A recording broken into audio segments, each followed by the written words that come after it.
afternoon, everybody, and welcome to a sunset safari. I'm not sure if we're going to have a sunset at all. It's pouring with rain. My name is Taylor, and on camera with me today is Craig. Woo! And here we are sitting in the middle of winter where we're not supposed to get a drop of rain, but it's been raining the entire day, especially if you're watching the dam cam, you would have seen. Now remember, hashtag Safari Live with any of your questions on Twitter. And hopefully we're going to find all sorts of things. Now, we've had to put the roofs on. So for those of you who are recent viewers, winter viewers, should I say, and have never experienced the rainy days on Safari Live, we have a roof on top of our heads. You might be able to see it, which brings all sorts of challenges. So please bear with us today, as we are restricted with our view at the moment. We've had to literally lock the entire tent up. Craig is in a bat cave today, and hopefully going to keep the equipment nice and dry. Now, we've got some animals out and about. Not a mammal, but at least it's something.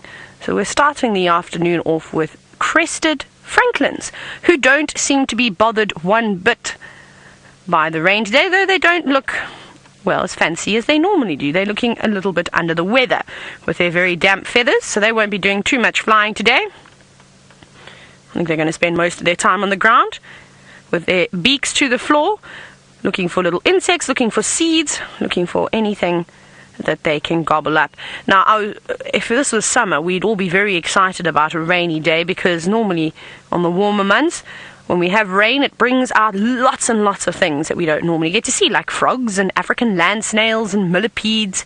However, with the cooler weather, seen as though it is winter, we might not see those things. I'm hoping, though, I'd love to see an African land snail or perhaps a millipede again. Our mildreds, we haven't been seeing them for quite some time. Now, I don't know if these four are plotting their attack against us, because they seem to be walking in a formation, a hunting formation. I'm just joking, they're not. They're just walking about minding their own business. I'm actually going to bother them just now, because I'm going to need to go past them, but that'll be okay. They'll just usher off the road and into the long grass. Maybe I do them a favor. Maybe I flush some insects out for them today. So yeah, so hopefully we'll find some things. It's interesting weather, this. I don't really know how to explain as to what's going on, but it's miserable in this entire sort of northeastern corner of South Africa. Hoedspruit's apparently miserable. Palabora's not looking too great either. I'm not sure if it's raining in the southern sands, but up here in the north it most certainly is. However, it is good for the recent burns that we have had. So that's all right. So that means at least some green grass is going to come through. Well, we're going to keep going. We're going to check Twin Dams. We're going to check Treehouse Dam to see if anybody's seeking shelter under the big trees. While we do that, I'm going to send you across to Byron and King Senzo, who have also got their roofs on, and hopefully they stay nice and dry.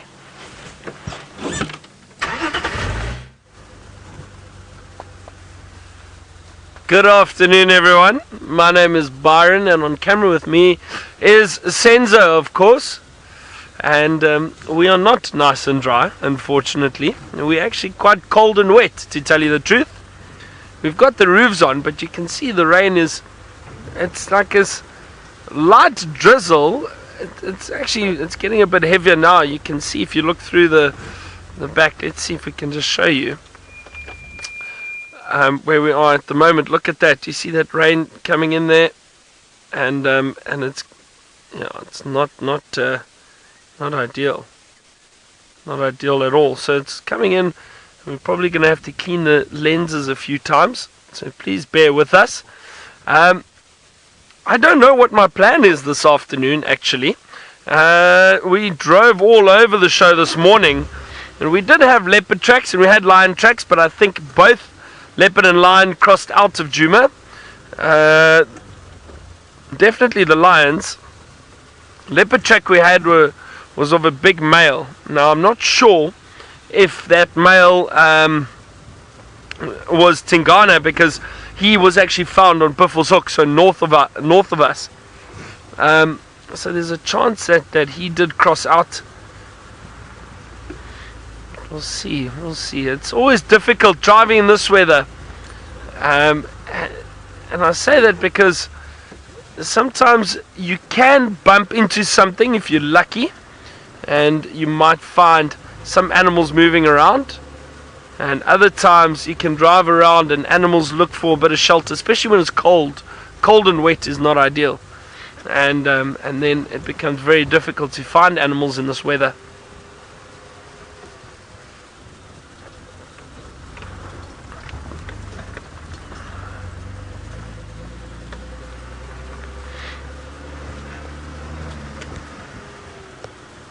The nice thing though is that with the rain, the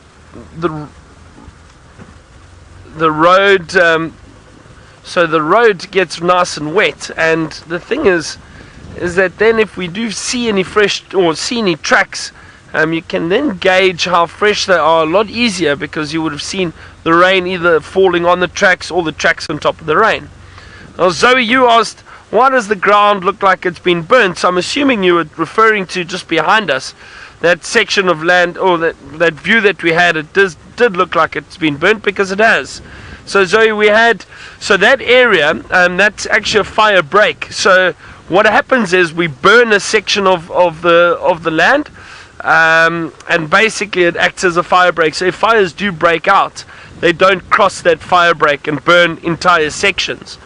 So fire breaks are crucial and very, very important. But the thing with fire is an amazing tool for the bush, because it returns a lot of nutrients back into the soil.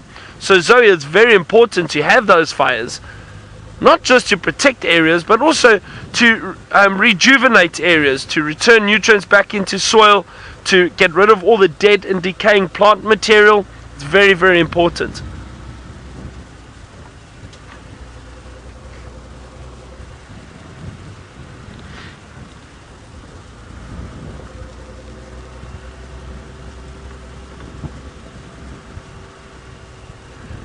Don't think the birds are going to be too active in this weather either. You never know.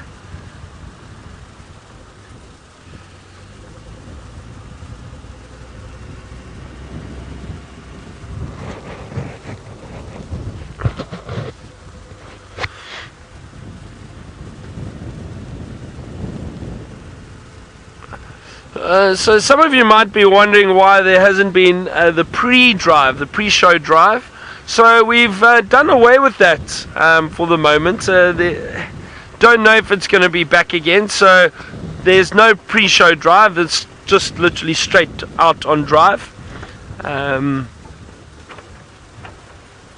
that's why there's no pre-drive. Sure. Some hornbills calling in the tree.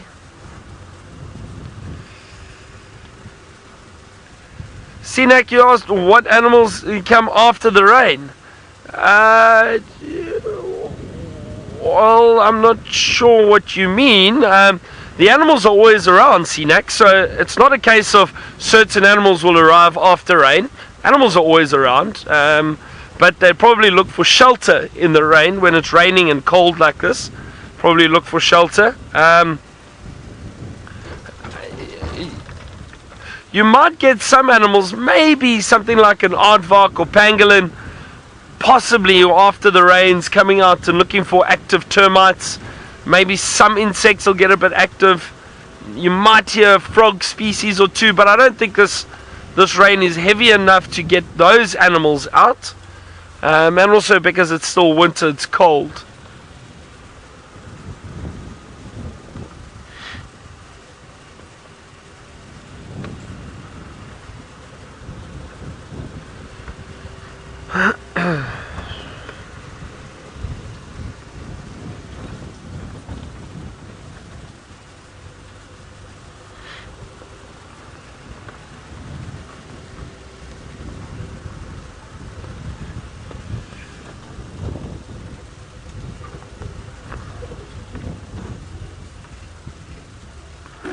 Can see this rain pouring in now from the front.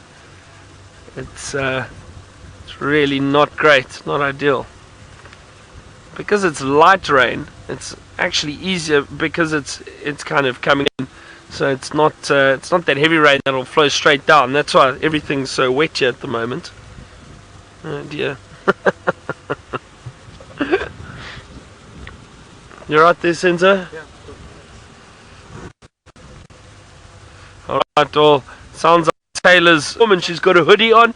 Let's go see if she's got an idea or plan for this afternoon.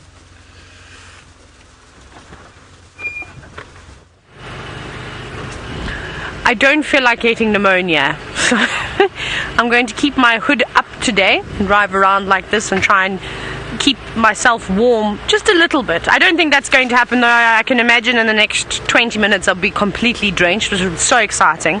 So I'm looking forward to it. It's going to be the highlight of my day. And you, Craig, you nice and cozy in the back there? I will cover myself in a black bag today. Anyways, we'll see what we can find. I'm not too hopeful of seeing too much today, I must be honest, just because it's cold, it's winter, there shouldn't be rain. I think the herbivores are going to be in a state of shock, and also thinking, what on earth is up with this weather? So hopefully, you see now, this is the other hard part, is it's so great when there's birds, but to try and get them on camera with the roof is very difficult, because that means I need to park a certain distance away from them in order to try and fit them in. I'm not going to get that lizard buzzard, unfortunately. There is a lizard buzzard, but we won't be able to see it. It's just awkward height. It was sitting up in the marula tree. Okay, well, we'll just drive and hopefully bump into things. Please let us know if there's anything you'd like to chat about today. Hashtag Safari Live. I think we're going to have many conversations, as there is really not much life out here in this weather.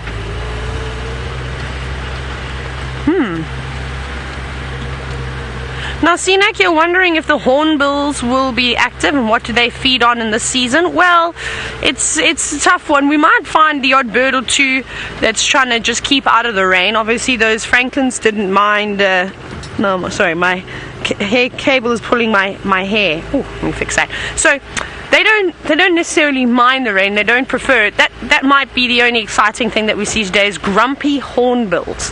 That's always a good laugh. They even look more grumpier than what they normally do when their feathers are wet. It's really quite funny. So that will be, I think, one of our missions. We're going to try and do as much birding as we can.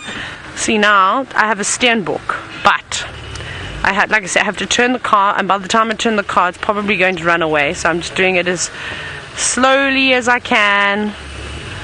I also can't see if I'm about to reverse into a tree, but we'll just go with it. Can you see it, Craig? Have I given you enough space? There it is. It's hiding. Well, from us. Now, that's a little male Steenbok that we've got. Thank goodness. Thank you, Steenbok, for popping out.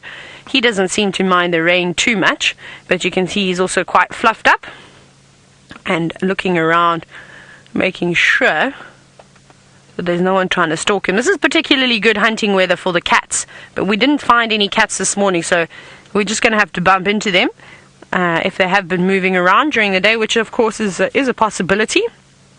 We know Tingana's on a kill and buffels hook, so we probably won't see him.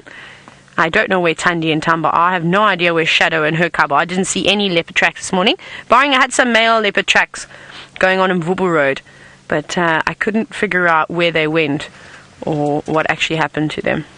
But the Steenbok will be on high alert, because even though it's just a little drizzle, it's a soaking rain, though, because it's been going on since just after drive ended this morning on the sunrise safari. So it's been going for a couple of hours. And the rain also muffles sounds. So not only there's a slight breeze out at the moment, which is also rustling the leaves and the grass, but this sound of the rain will also help the predators when it comes to hunting. And it might be good for tomorrow morning's drive. I don't think necessarily right now, but typically the rain washes away scent marks, so things like leopards and lions will have to go out on territorial patrols to remark their territories once again. Hello, beautiful. Yes, I know you don't like the rain, especially at this time of the year. Normally when it does rain, you've got lots of shrubs that you can hide underneath. See, a lot of the smaller shrubs have lost their leaves, so there isn't really much for them to sort of tuck away underneath, unless they go and stand under a big balanites tree, or even, what else is there? Jackalberries.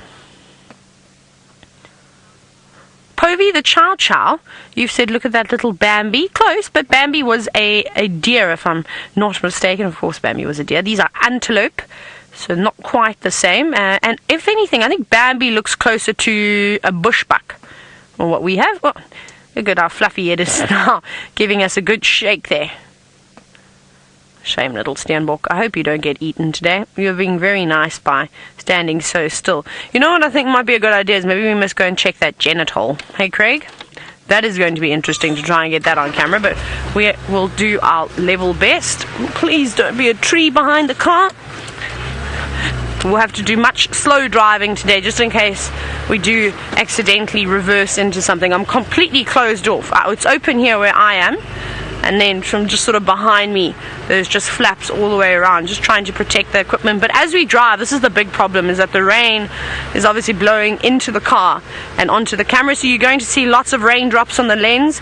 You're going to just have to bear with us. Every now and then the screen might go black. Don't panic, it'll just be Craig. He'll wipe it whenever he feels as though he needs to wipe it. So I'm just checking very carefully. Now it's hard to actually search when you've got a hood on. And it's only me looking for animals now, because Craig is pretty much stuck in the back there. He can just look straight ahead. Craig, you tell me where to go, left or right, in terms of driving, and then I'll search this side. What I did see is some buffalo tracks coming onto the property.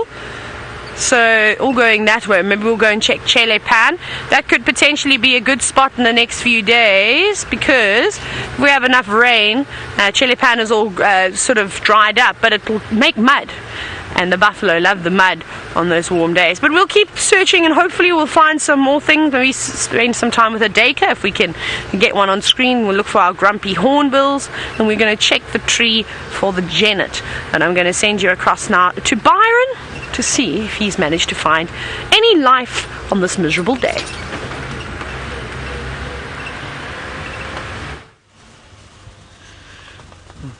No, Taylor. We haven't, not yet. We're just getting wet, that's all. Anyway, we'll see. We'll see if anything decides to come out in this weather.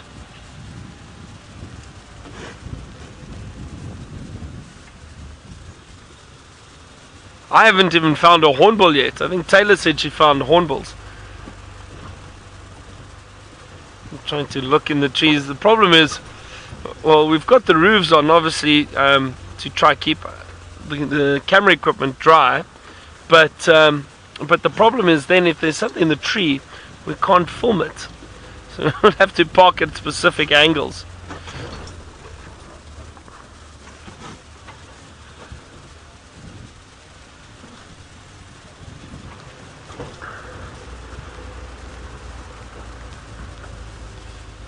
Logan, the lowest winter temperatures can get down the Sabi sands. I have been here when it's got down to about 2 degrees Celsius or 0 degrees.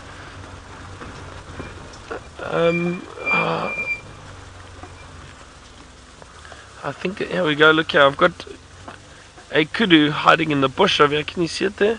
Sense? Just hiding through in the thicket. There it is. Oh, you see, it's a bit difficult. That just moved off. There's just a kudu hiding through here. See if I can get a view of one. Sorry, they've just moved through the thicket. I just saw 2 females.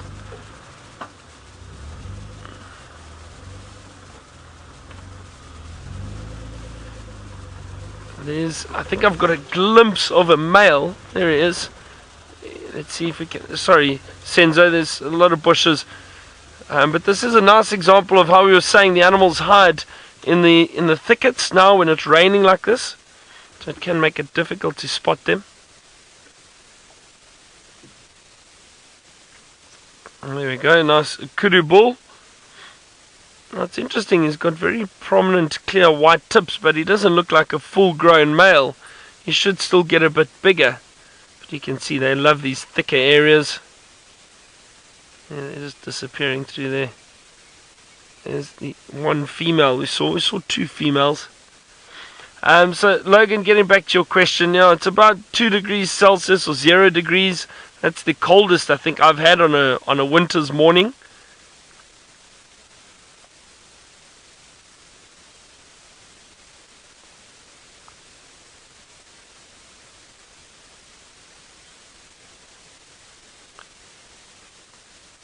No, the animals cannot get hypothermia. We can, but the animals can't.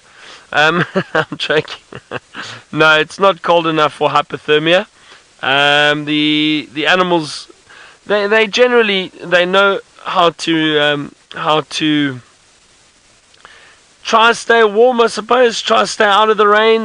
That's why, like these kudu and that'll move through these dense thickets, and they'll stay hidden or try to stay hidden under the trees. That should help them stay out of the rain. But no, it doesn't get that cold that they'll get hypothermia.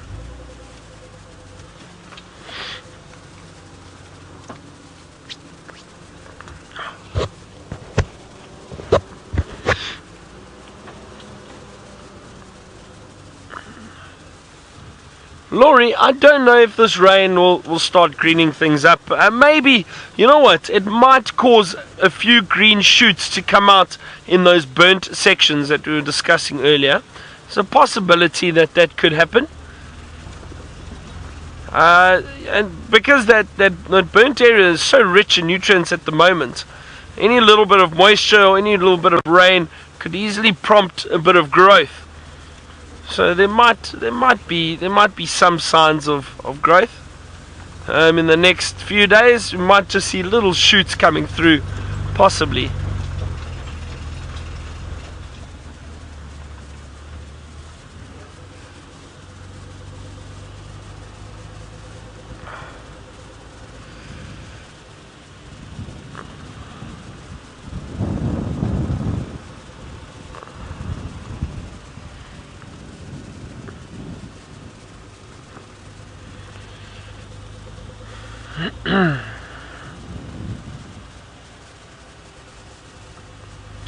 Della, we will indeed try to check the hyena den maybe a little bit later. We'll see if there isn't any sign of them. I don't think they'd be out in this weather though. But we will definitely check and see. I could be wrong.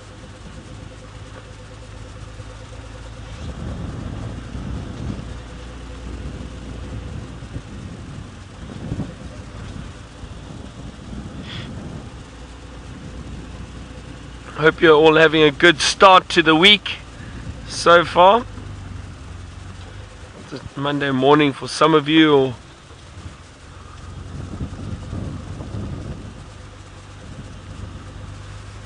Rashni say we camouflage perfectly in this weather. We do, I suppose.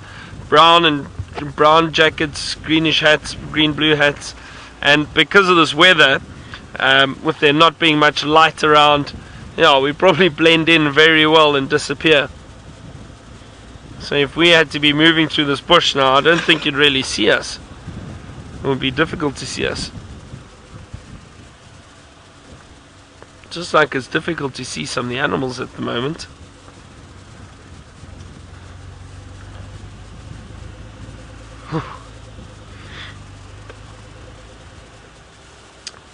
So I'm not sure where we can check this afternoon. I'm just driving around really just to see if there's any luck with anything.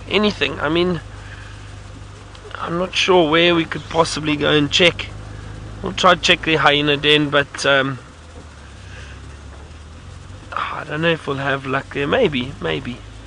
Taylor had some luck there this morning though.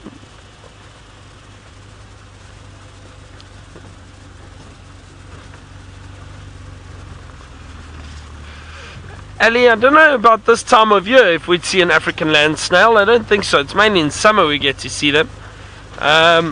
So I don't think so. I can't remember, for the life of me, I can't remember now if we see the land snails in winter. Not that I know of. I'm not sure, Ali, actually, to be honest, but I don't think so. I could be wrong, but I'm just trying to think. I think, you know, with a bit of the moisture. But like I said, I don't think this is enough moisture to bring those animals out. Maybe. Can't believe how the weather changed. It was overcast, but it didn't look like it was going to rain. But now this rain has set in, and you can see it's all around us. It's looks like it's here to stay.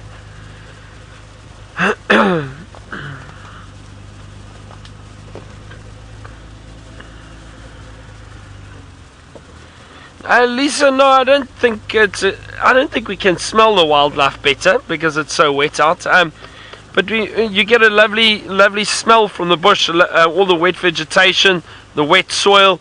You get lovely smells from that, but not necessarily the wildlife. Unless, I suppose, if you're really close, you might be able to. It's wonderful. This lovely bit of roof is channeling the water beautifully down onto my knee. So that's really nice. That's wonderful.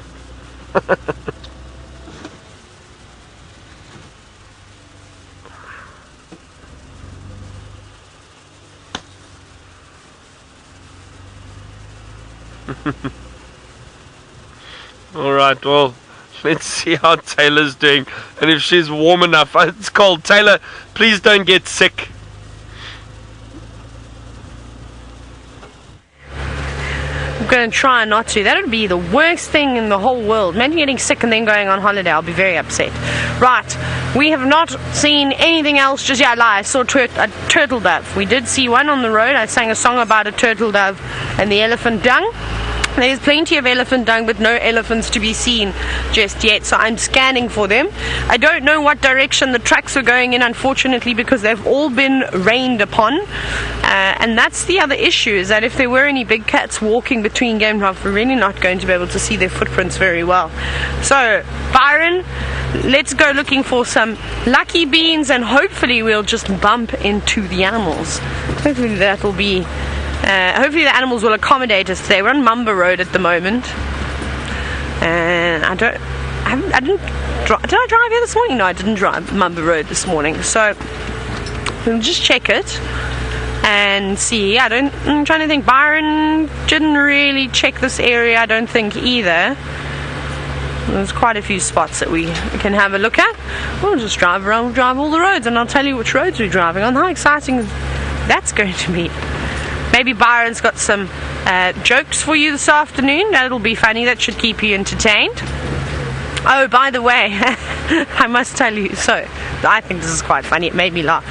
Craig says to me, he says, you know, Taylor, if we find that Janet, I think we should call this one Jackson. So I was like, sort of looked at him and I was like, what? Jackson? And then he went, yeah, Janet Jackson. And I just thought it was the greatest thing. So we totally need to dub that Janet, if we do find it again, that Janet will be called not Genevieve like a one in camp, but Janet Jackson.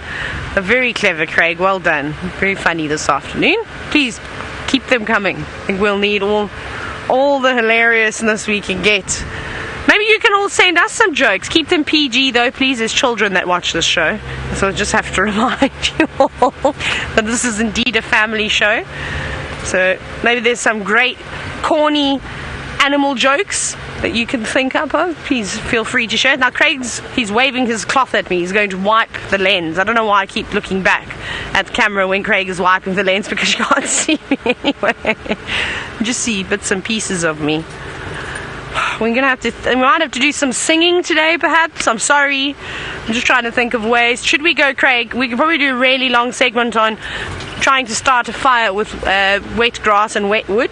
That might take an hour. That would be quite exciting, don't you think?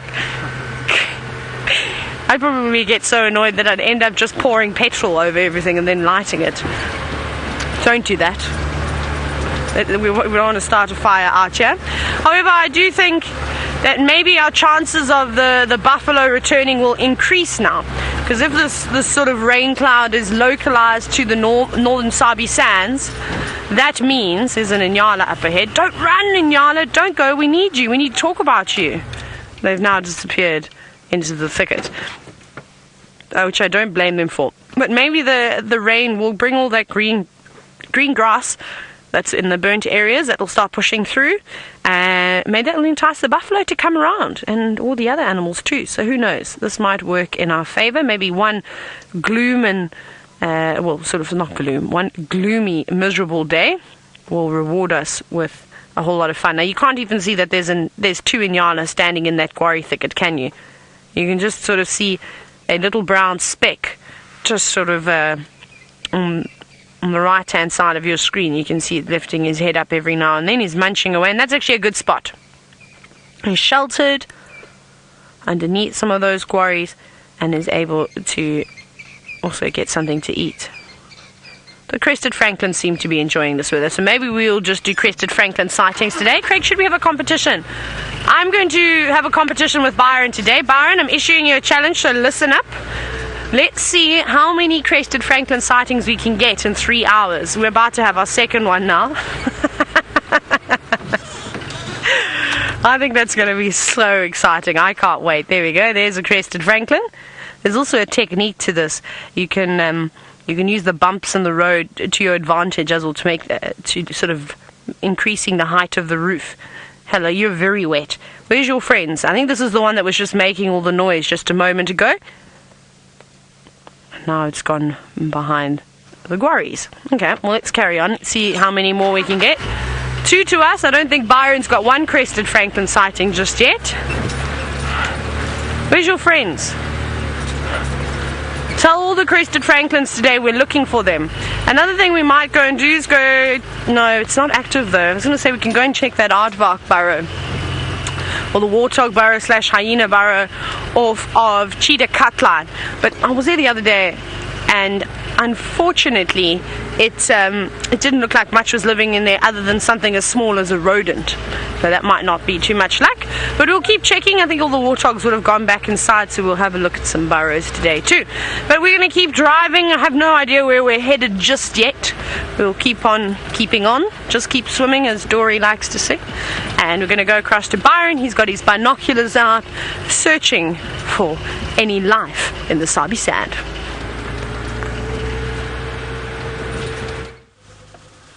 I am indeed, Taylor. And why would you come up with the challenge on today of all days? Oh, I'll try my best. I saw 2 crested francolins earlier, but they don't count, I suppose, unless you see them. So we'll see, Taylor. Let's see how many we can find.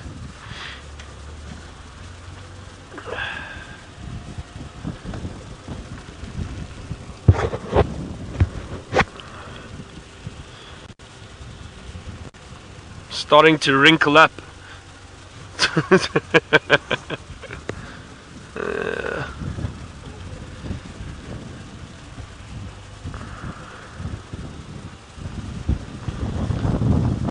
I must be honest, everyone, it is difficult driving around in weather like this.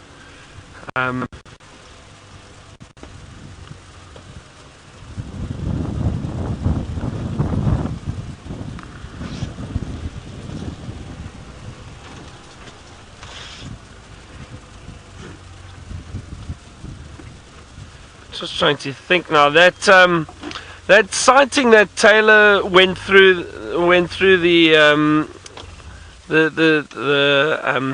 tent the other day. Was it yesterday? Yesterday, the lions on the buffalo. Remember that sighting? I was in the sighting when the elephant came and saved or chased the lions away and helped the buffalo. That was just through there. It was just on the other side of the drainage. It was in there. That's where we had that sighting. So right through the back there, you can see it. Where that big knobthorn is, and you can see those beautiful yellow flowers on it across on the other side. But it was through there. That's where we had that sighting. I know it was on one of the clips that Taylor was discussing yesterday.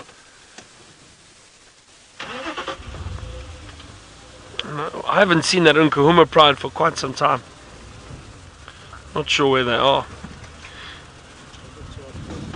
Sorry, we just need to clean the lens again. James and Trent, you asked how many lion prides there are in this area. Well, we generally are meant to see 2 prides that we get around here. We haven't seen them for quite some time. The Nkahuma pride and the Styx pride down in the south, they come through every now and then. And then we've got a coalition of 4 male lions which move through the area too. They're the ones that patrol the territory, the whole territory, and mate with females from both prides. So it's 2 prides, and that's generally the only prides we get. It's only prides I've seen here. I haven't seen any other lions in this area.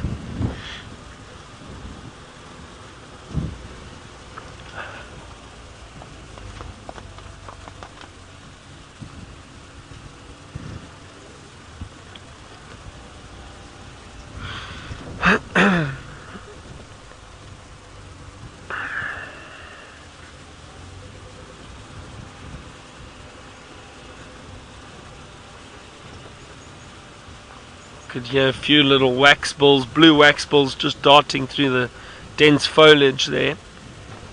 Always so difficult to try and get them on camera. They fly so quickly.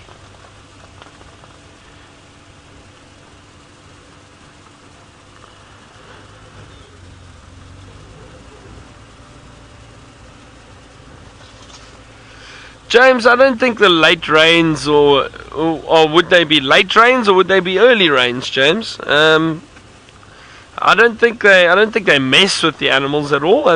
The bush, it happens like this every now and then. You get a little bit of drizzle or rain in the winter. I mean, it's good. It just kind of freshens everything up a little bit, helps settle some of the dust. So it's wonderful to have it. But it is obviously really cold, so that's why I think the animals generally, if it rains in winter, they don't move around as much. You know, it all depends. I mean, some people have had some really great, interesting sightings in the rain. I've had cheetah hunting in the rain and a lion come and chase a cheetah off, but that was mainly in the summer.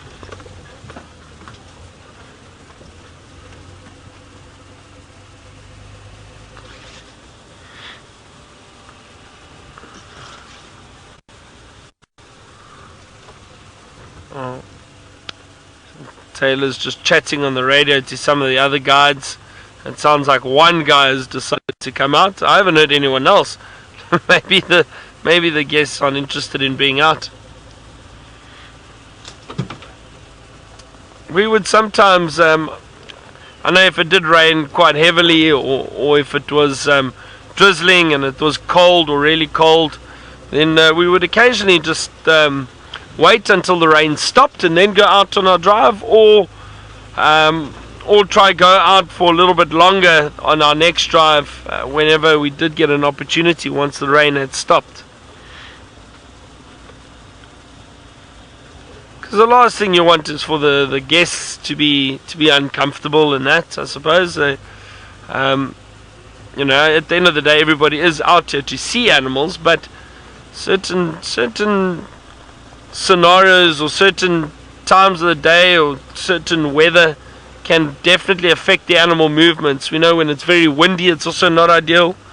Windy conditions, cold, very, very cold is not ideal. Rain like this, cold and rain is definitely not ideal.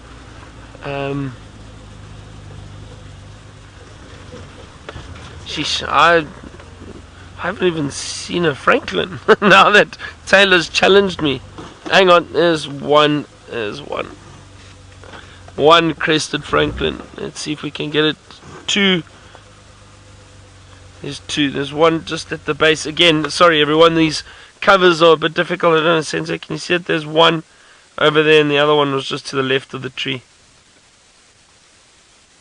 You can see they're also trying to look for a bit of shelter. There's another one. There's two. There's three.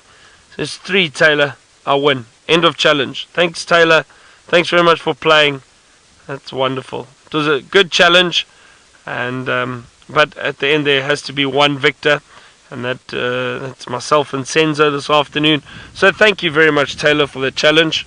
It was fun playing against you.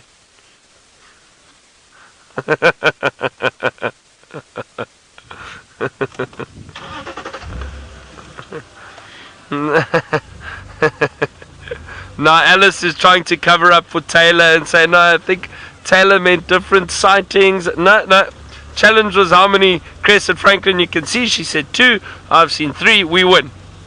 Simple, eh, Senzo? Yeah. There we go. No, that's it. End of challenge. It was a challenge accepted. Challenge 1. End of challenge.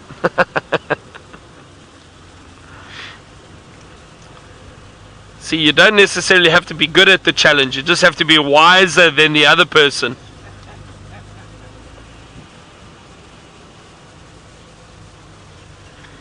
Stacy, you asked what is the difference between a spur fowl and a francolin.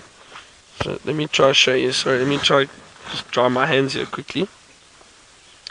So, Stacy, the spur fowls have a very prominent spur at the back of the leg. And I'll try to find in my book. I think they've got some information here on them. But it's a very prominent spur on the back of the leg that you can actually see from time to time. So that is the main difference, is that spur is a little bit more prominent, and you can see it quite easily. Let me just have a look here. Where are Francolins? There they are. Okay, Crested Francolin. So, let's see. Can I tell you how interesting I find this? The bird book which I have, has not got an image of the common ostrich, and I find that very upsetting. I'm just throwing that out there. Alright, so now having a look, there are a few different Francolin, Shelley's Francolin, we do get in this area. We get the Koki Francolin, and then you start getting these spur fowls, Natal spur fowl. Now let me show you. So Stacy, basically, it's just how prominent that spur is at the back of the leg. If you look at the Natal spur fowl, it's very, very clear, very prominent. Do you see that little spur at the back there? And you can see on the back leg there too. Those are very prominent.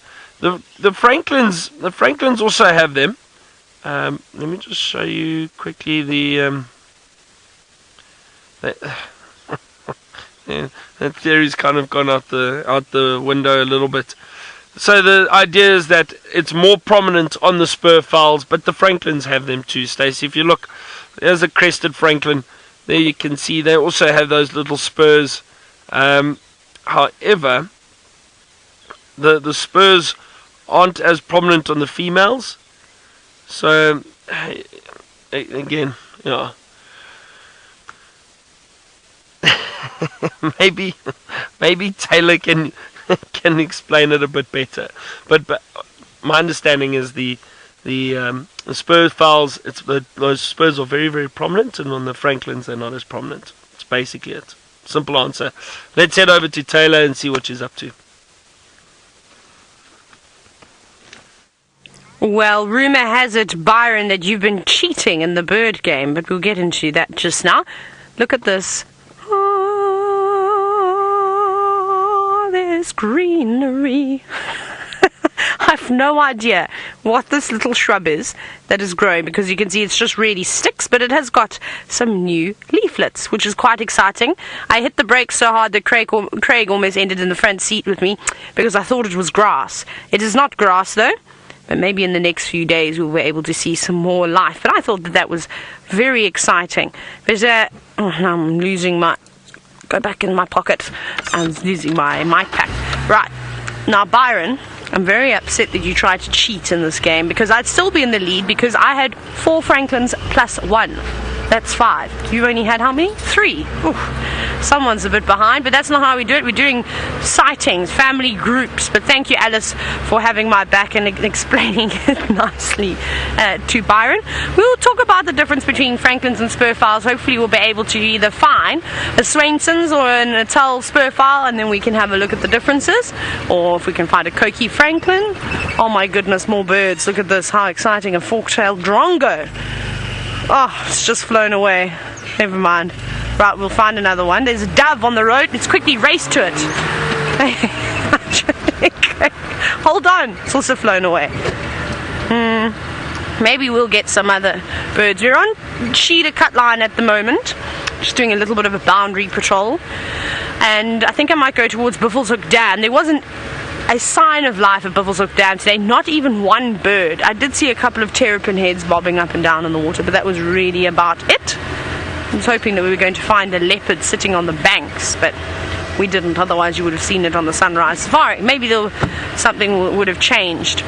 And it's just a pity that Tingana is so far into Buffelshoek, because if he was near the boundary he might have used Buffelshoek Dam to drink from. But as I understand it, it's actually quite far in, and I think there's another dam nearby. So there's no need for him to come this way. I was going to drive on the fire break, but I think let's go towards the cut line rather. Where are the Francolins now? They heard we're having a competition and they're also going to hide away. If they do that, no, they can't do that. That's mean. I mean, we see Francolins all the time. Let's check down here. Maybe there's a lion walking towards us. No, not that side. Oh my goodness, it's a car. We have to go off the road for the car. Let them quickly just squeeze past us and then we will carry on, and then I will be able to continue our Francolin mission. No, I just hope I'm going to listen to make sure that he's far enough away from us that I can actually reverse. I don't think he'd like it if I reverse straight into his car, would he? Probably not. Well, he didn't shout that he saw a leopard or a lion as he went past, so I'm not sure if there's anything down this way. But we're going to keep going to Buffelshoek Dam. Oh no! Alice just fed me the worst news ever. It seems as though Byron's found another flock of Francolins.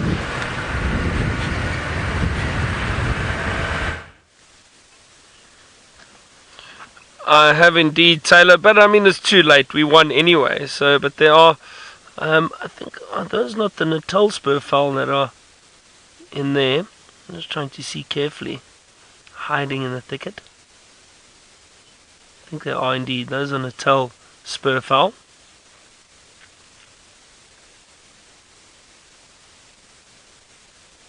So they don't really count, I suppose, because we were told they had to be crested Francolin.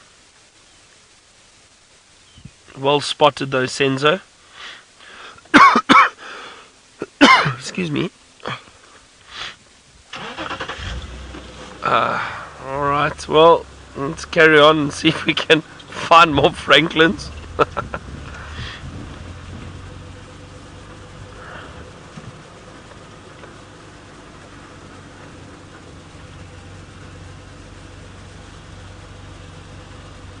Jesse, no, there are absolutely no animals that like the cold or the rain.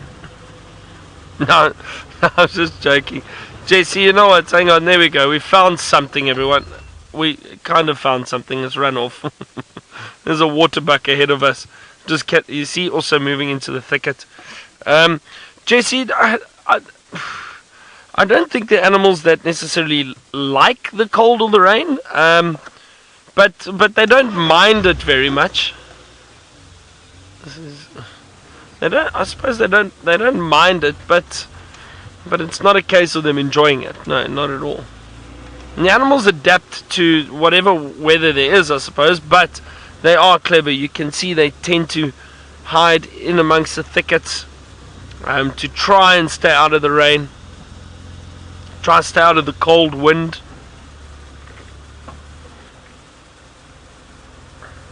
But the animals all have thick coats, so they're generally well protected from these conditions.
Sinak, you asked what the difference between male and female Francolins is.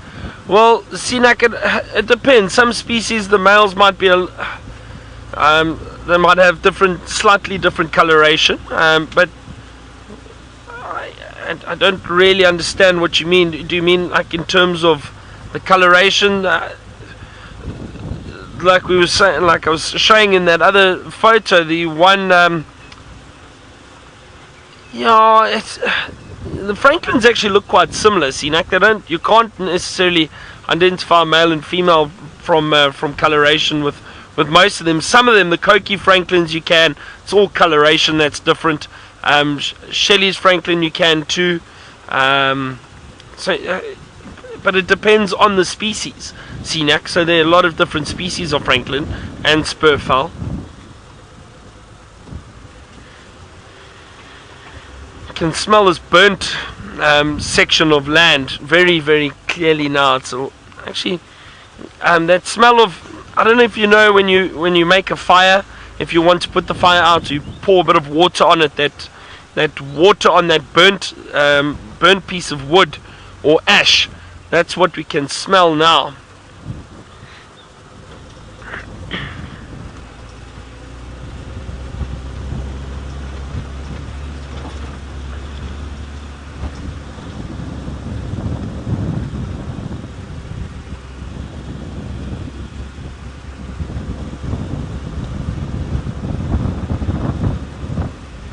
Eric, there are a number of different medicinal plants in the bush. Some are more folklore than anything else. Locals years ago would believe that certain plants had more medicinal uses than they actually do. Some do work though, and there are a number of them. Most of the medicinal uses are for stomach ailments, to prevent diarrhea or nausea. And you'd usually boil roots, and just about every tree has, most of them, not everyone, but most of them do have that I suppose medicinal use to help stomach ailments. The knobthorn tree was said to help with toothache. If you cut some of the knobs off and ground them down or bit on the knob from the knobthorn tree, they get these little knobs on the bark. But yeah, I don't know how effective they really are.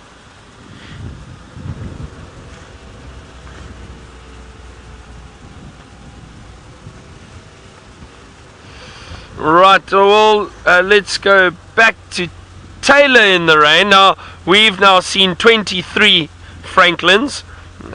So let's find out how Taylor feels about that.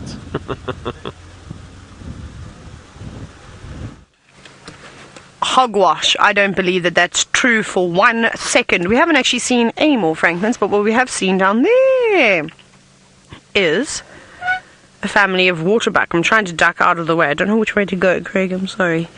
There we go. But they are a family of Waterbuck for you to have a look at. You can see they've moved down into the drainage line, which is actually a very good spot to spend the day on a wet afternoon, like it is today. Hiding in there, there's lots of tambuti trees, and they've still got some of their leaves on them at the moment. And so that will keep them nice and dry. And then also out of the wind. Now, the problem is not necessarily about getting wet, but it's the cold chill that comes off of the wind that will send shivers down their spines, like it's doing to us right now. So they won't want that. We don't want it either. But the Waterbuck are intelligent, more intelligent than us, as they're actually trying to seek cover, and we are out driving in the rain. Luckily, we've got big jerseys and things on. Munching away on the leftover grass. There's not much down there. It doesn't actually look like it's favourable grazing at all. I think that sort of feeding on leaves would be a better option, but Waterbuck don't feed on these. They are grazers. I wouldn't be surprised in times of desperation when there isn't any grass that you might find them taking leaves. We see zebras taking leaves. Buffalo, of course, actually a small percentage of their diet consists of browsing. But it's not like that for the Waterbuck. Unfortunately, their stomachs aren't designed to digest things like leaves, but if it means sustenance, they might do it. But then you'd start to see all sorts of problems. You'd see, unfortunately, them getting diarrhea is often a common sign of not eating the correct diet out here. We actually see it with the buffalo quite a bit. But they're munching on, I don't know what grass they're actually feeding on. I wonder if it's just, no, I don't know from here. I can hear a battalier calling too. Sounds like a chicken. Caw-caw! When they fly, which is unusual. I wouldn't imagine see a battler flying around this weather. Perhaps it's just moving to a new perch. That's probably the case. But they're very relaxed, as you can see. Doesn't seem as though there's any predators around here. Oh, wonderful. Vicky, you say thank you very much that you love these guys. Well, I'm glad that we managed to find something out here that you're enjoying. So that's good. That's fantastic. Now, I wonder if they're going to come down and have a drink today. It hasn't been particularly hot, and I'm sure they'll be getting quite a bit of moisture off of the grass that they're feeding on because it has been soaked by the rain. But other than that, I don't think it's necessary for them to have a drink, especially on a day like today. Heads down, not wasting any time, and munching. I think I can even take my hood off. Now, Senak, you're wondering if the waterbuck are good swimmers. They actually are, indeed. One of their sort of main predatory defenses is that they have these sebaceous glands, oil-secreting glands, situated on their stomach that gives off a very smelly, oily substance that waterproofs their coat, essentially. And they don't tend to do it as much in South Africa. But when you go into places like Zambia, for instance, I just talk about Zambia because I used to work there, we would see them swimming across the rivers regularly.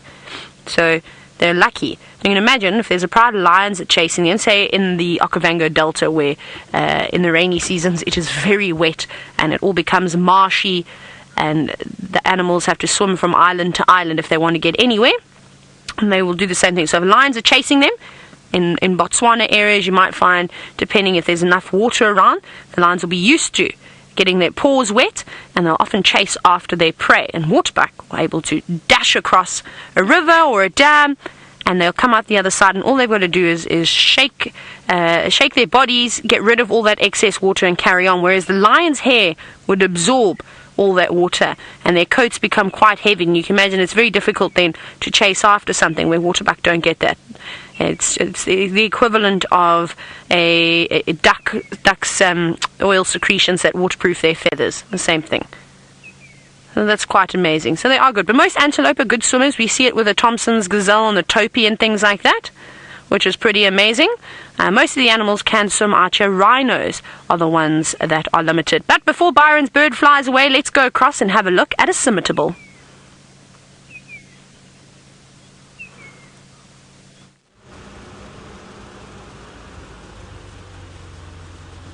Gone, everyone. Sorry. Scimitar flew away. Beautiful, beautiful little bird. I'll try to find. I'll show you a picture now. Sorry, there's just a car behind me, so I just want to try and move off the road somewhere. Try to find a little road to turn down.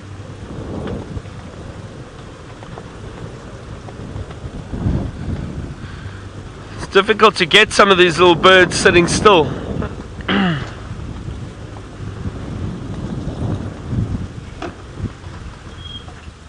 Hold on, I'm just going to go through this dip quickly.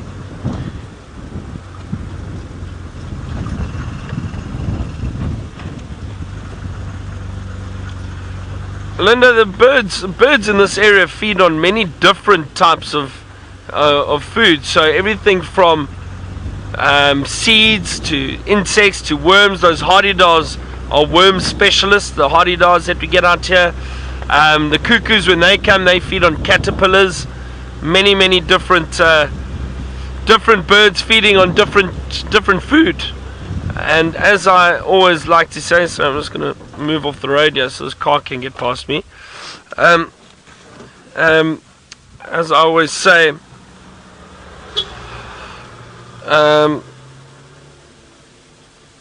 sorry, hold on a second, let me try to find. My hands are wet, so I can't open this app.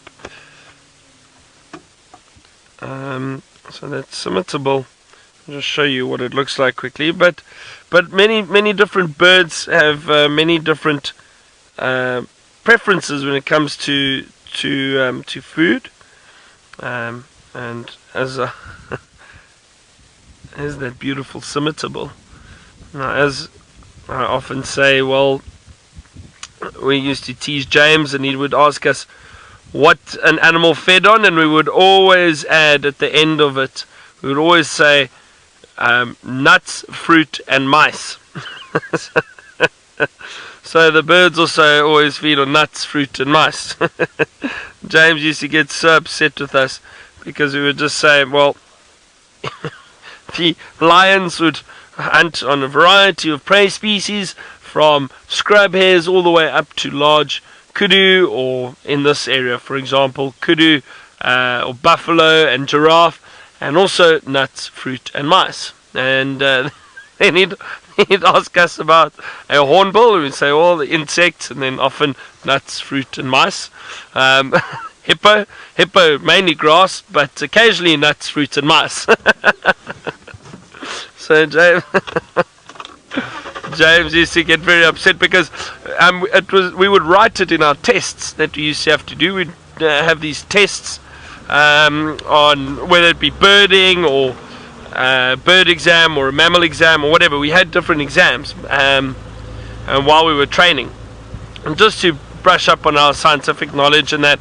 James got very upset with me because I never used to write very much. I would just answer the exact question that he asked, and then he'd say, "Well, you must describe more. What else?" that's the answer you asked for, wasn't it? And so he used to get quite upset with me, but then we would tease him a lot and do stuff like that, nuts, fruit, and mice.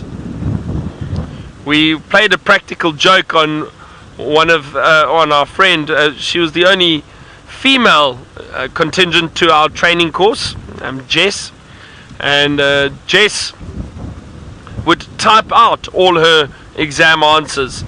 So we, well, not we, but my friends were quite clever with working with Excel and so on, and they knew how to change certain words. If you typed a certain word, say for example and or the, and if you press spacebar, it would insert a sentence. So they changed, I think it was the, for example, and the sentence they put in was, James is an idiot. so every time she wrote the, and she didn't notice, she handed the entire assignment in, and James went through it and he thought, well, Jess, this isn't very funny. He got quite upset, but it was a great practical joke. So Jess was very upset with us for doing that. Anyway, sounds like Scott is in the Mara at the moment.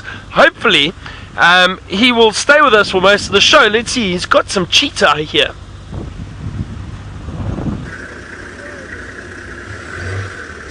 Good afternoon and welcome to the Masai Mara. It's a great pleasure to have you here with these two sisters. They are cheetah, they're a long way away, and the reason why they are a long way away is we've strategically positioned ourselves here in the hope that they may try and hunt down some unsuspecting prey. Now, my name's Scott, for those of you who have never met me. I'm teamed up with Ferg on camera, and we've been out all day in the hope of spending time with cheetah. We got lucky to start off by finding Malaika and her two boys. They weren't up too much. They'd killed an impala in the morning and were quite full-bellied, and we decided to head off and search some kind of new areas and explore some too much time. And when we got back to where they were gone. So we were very fortunate to pick up a report from some vehicles passing by that these two sisters were here, and we arrived about half an hour ago. And let me show you where the prey is, just to give you an idea. Well, should we start with the impala, Ferg? So there's an impala over there. That would be a very, very tasty snack this evening for the two girls. They're young, they're 16 months old. They only left their mother 2 months ago.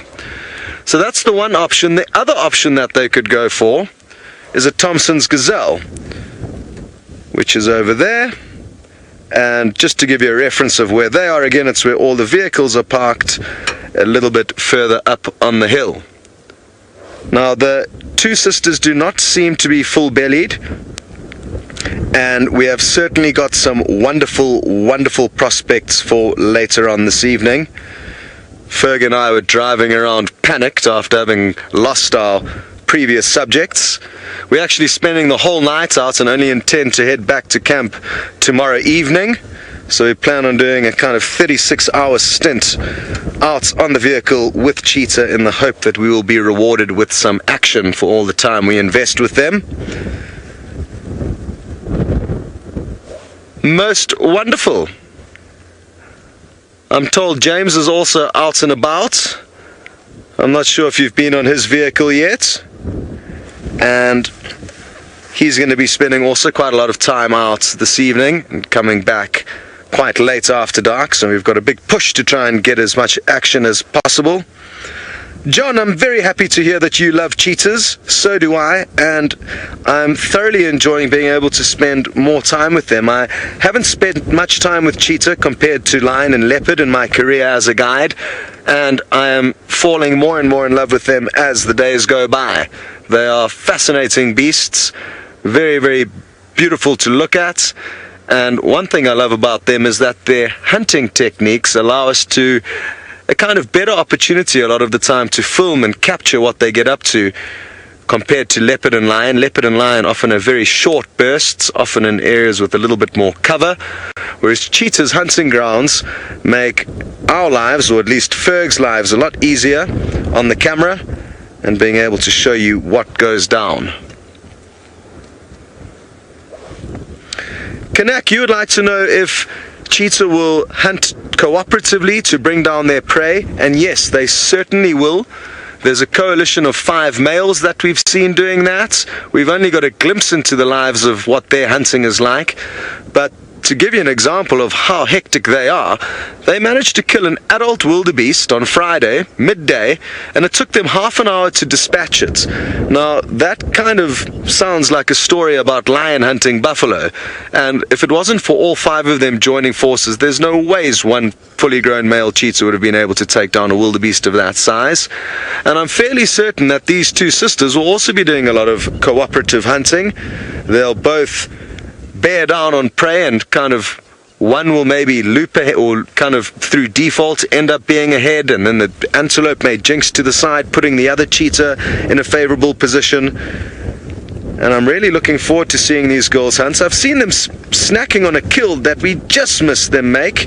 That was about 3 or 4 kilometers north of where we are here in an area called Double Crossing, and they just brought down an adult male Thompson's gazelle, and they were just starting to feed on it.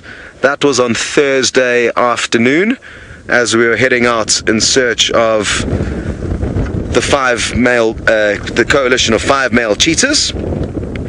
They've actually moved quite far away into the surrounding community conservancies, and I had a feeling they were going to do that. I think they got stuck south of the Talek River because there was quite a lot of rain in the Loiter Hills, which feeds the Talek River, which is a tributary into the Mara River, and I think that prevented them from heading into kind of their more usual territory. And now that the river's low, they were able to cross. Oh, beautiful Ferg. So there's some rain along the escarpment, and there tends to be almost, not every afternoon, but most afternoons, there's quite a lot of cloudy, rainy weather along that Olololo escarpment. Our camp is somewhere probably just out of the right of frame. Probably somewhere in the middle of the shot now is where our camp is nestled, on the top of that hill or escarpment. Let's see if we can actually find it. It will be visible or marcated by 1 or 2 antennas, but maybe it's actually a little bit further north to the right. Anyway, that's where our home is. Oh, that's looking promising. There's an antenna, but it's quite hazy. So anyway, we've moved a long way to get to these cheetah, and I'm very, very grateful that the long journey has resulted in success and that we've managed to get lucky. John, you would like to know how old these cheetah are, I think, and it's 16 months old. So I'm told that they left their mother at 14 months, so 2 months ago. And you're wondering actually when they will separate, not how old they were, how old they are. I'm not too sure, John. I think they could probably stay together for another 6 months and then possibly split off, but I'm not too clued up as to what cheetah do, to be honest. So if anybody has any recent or interesting research or documents that tell us about cheetah sisters and how old they may be when they split up from one another, because they certainly will split up, that you do know, John. So my guess would be about another 6 months, there and thereabouts. Okay, Taylor, we are going to send you across to Taylor in South Africa, who's got some little feathered friends, and we'll be sure to call you back as and when these cheetah get active.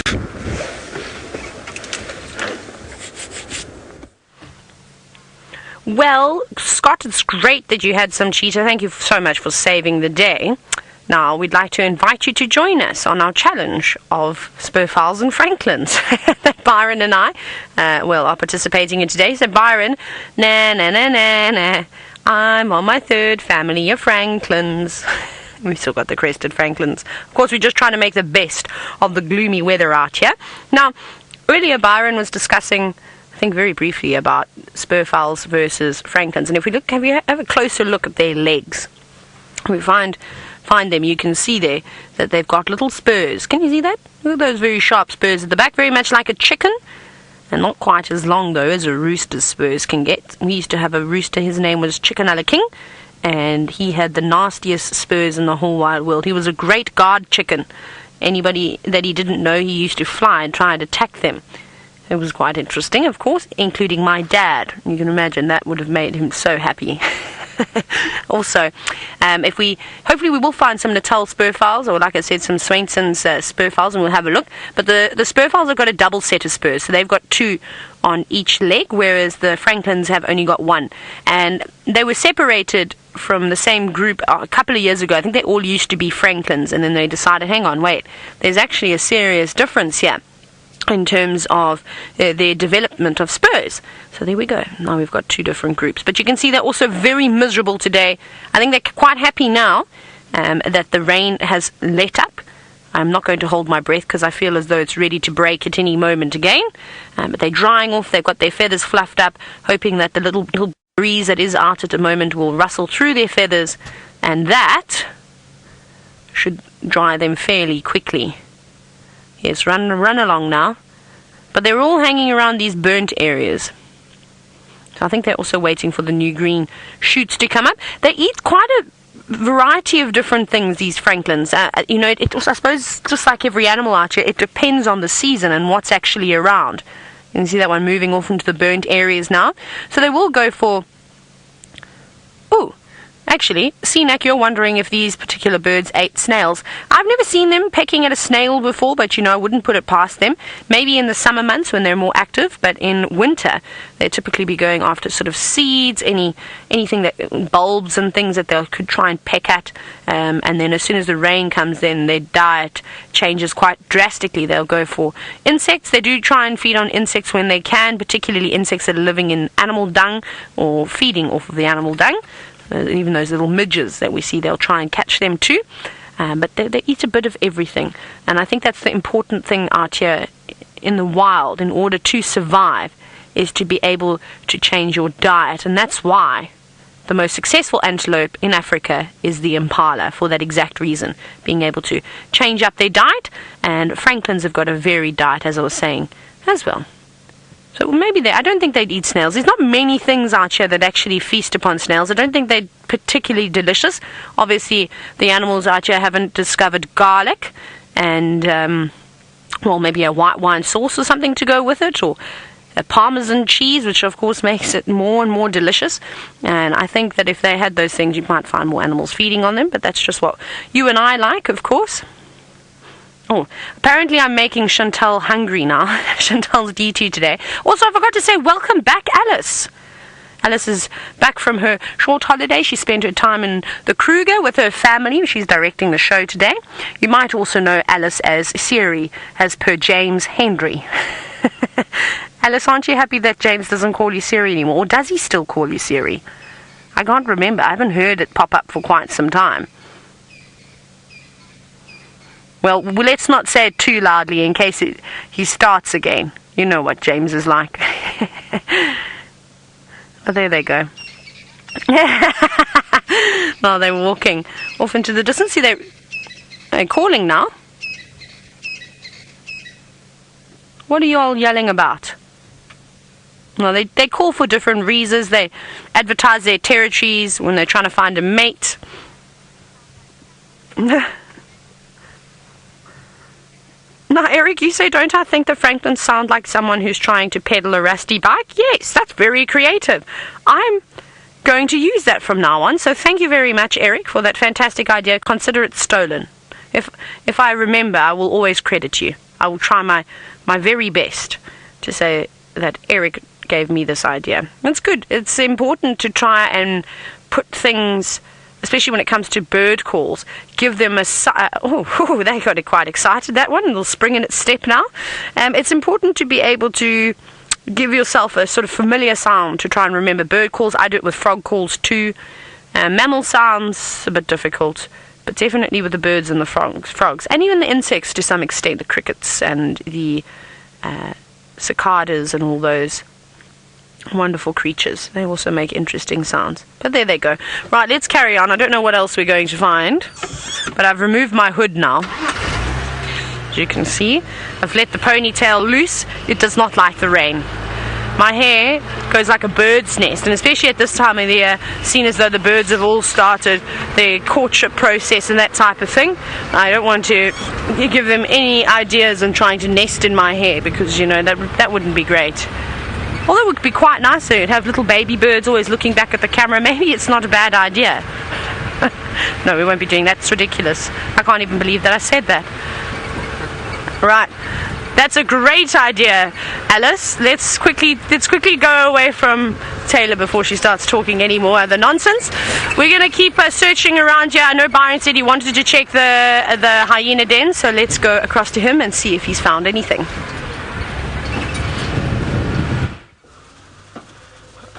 Well, I've actually just found lion tracks, fresh lion tracks. That's what I have found, everyone. So I'm trying to see where they go now. Give me a second.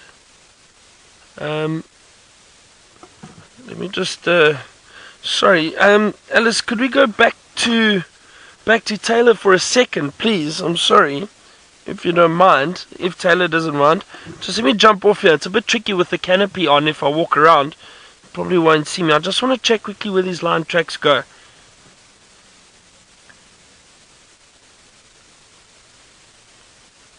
Let's just check with Taylor quickly, because there's another vehicle coming now too. This is a bit tricky. Sorry everyone, this is it's not ideal.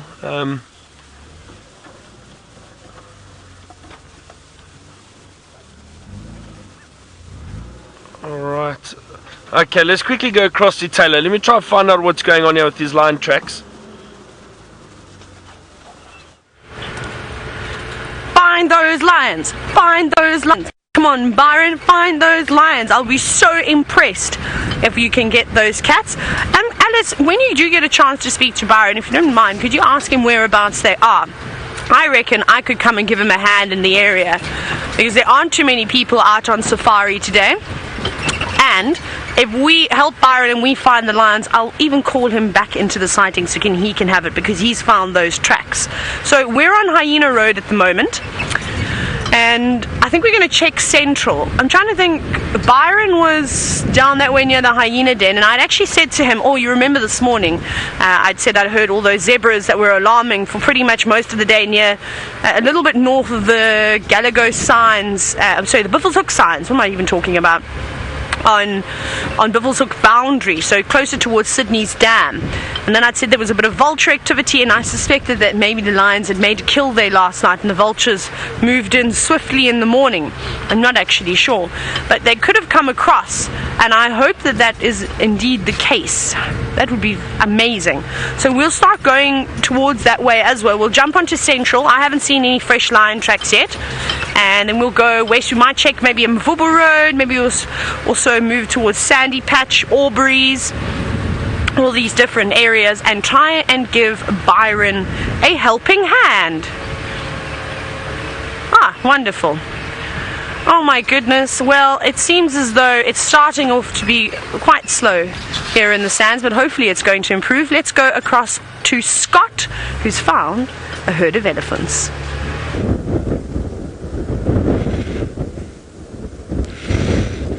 Welcome back to the Mara, and a very, very cute little elephant who seems to be having a little bit of a tantrum, and it's one of the most wonderful things you can watch is a elephant well, especially a tiny little elephant like this in a playful mood. They run around with their trunk flaying from side to side. Oh, and it looks like it's about to get put in its place by an older cousin, or possibly an older brother or sister. They've stumbled into our cheetah sighting, so very, very fortunate. Oh, off you go. Where are you off to? There are some more elephants down there, I think, so maybe it's going to hurry up the rest of the herd. Or maybe there's just something it doesn't like the smell of in those bushes. Nope, it's another elephant. And the behavior that it's showing is also quite interesting, because if adults behave in the same way, holding their tail out horizontally like that, you should be cautious of them, because it means they are not in the happiest of moods. The cheetah are just up and beyond the elephants, minding their own business. There's one, and the other one off to the right of that one seems to be grooming itself.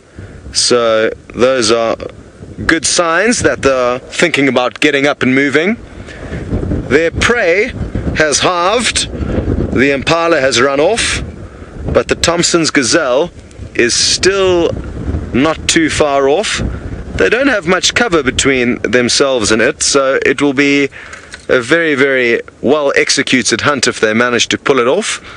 But let's wait and see what happens. Little lapwing in the foreground. I'm told you guys are having a Francolin, or at least Taylor and Byron are having some kind of a Francolin off down in Djuma. I doubt in this open plain where we are perched now that we are going to see any Francolins, so it would be unwise of me to join in on that action. Beautiful.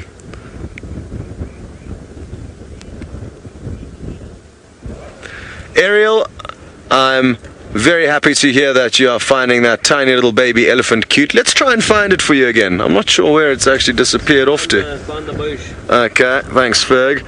So as soon as it comes out from behind the bush, I'm sure Ferg will do a good job in making sure we show you as much of it as possible. My heart skipped a beat there. I looked up at the cheetah and I couldn't see them, which is testament to how good. Oh, they're up. The one is up and it's looking very intently at something in the direction of the elephants. I'd be very surprised if that is what is exciting it. Oh, they're coming running in down here now. What on earth is happening? What have they seen? Straight past the elephants. What are they going after? We're gonna hold on, everyone. You got. Oh, it's a warthog. Are they going after warthog? Oh, it's a baby antelope of sorts. I can't see what it is. We can't risk moving. It looks like they could be coming towards us now. They are warthog. Oh, we just can't risk moving now. Let's just hope they chase them back towards us. Oh, what's happened? I've lost sight of them now. The elephants are... Have they got it? Whoa. The elephants are all getting excited. Yeah, they've got it. They've got whatever they were chasing. I saw it in its mouth. A scrub hare. Holy smokes, Kate. Well, my gosh. Wasn't that incredible? Well done, girls. You got yourself a snack. And just out of nowhere, just like that, look, the elephants are going chasing after them. Woo-wee! Can you believe it?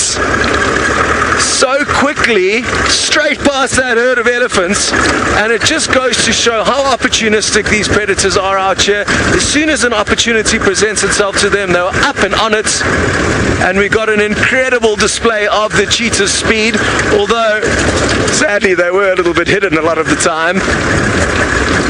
But I think we're in a fairly good spot to enjoy that action. And now I'm going to ask Ferg. It's quite smooth, so I just want to show you what's going on here now. The elephants are all parading after these cheetah, and Thankfully, they've only made a small kill, so they're not going to be, well, they're going to be able to gobble it up quickly and carry it off without the elephants giving them too much trouble. Where have they disappeared to?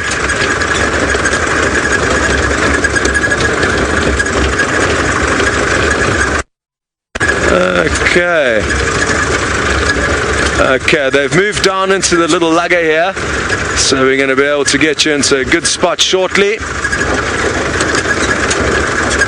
Lots of other vehicles are here to enjoy that, which is good, because I'm sure a lot of people's holidays have been made just from this little sighting. Is it a scrub hare or is it a baby antelope of sorts? The color just doesn't seem right. Let's take a closer look now and see what it is. Well, as you can see, they were certainly hungry and they're making short work of what could be a scrub hare. It was a scrub hare, I think. But now that I look at the coloration, it doesn't seem quite right, and I didn't get a good look in all the excitement. Phew. I wish I knew what my heart rate was now, as I'm sure a lot of you do also. Gosh, they surprised us. I thought they were chasing a warthog at one stage. I just saw a blur of movements. Ferg did an excellent job of keeping you guys in the action as much as he possibly could from the position that we were in.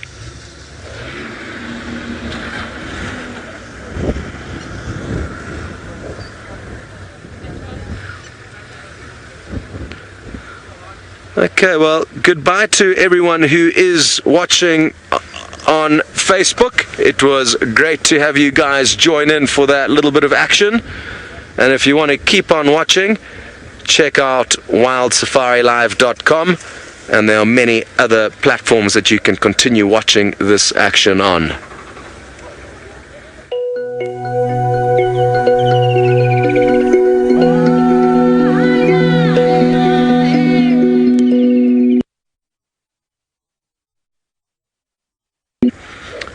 Excuse us there, we were just saying goodbye to everyone who we invited in for this action on a Facebook Live, but now we are just back to the regular sunset safari, and I'm sure a lot of you have just witnessed your first cheetah kill, and it'll be one of many, many more to come in the coming weeks.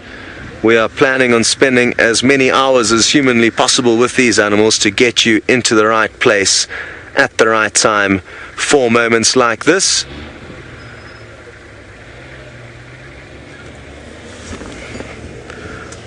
Okay, well, now that things have quietened down here, we are going to send you down to South Africa to join Taylor in the search for some lions.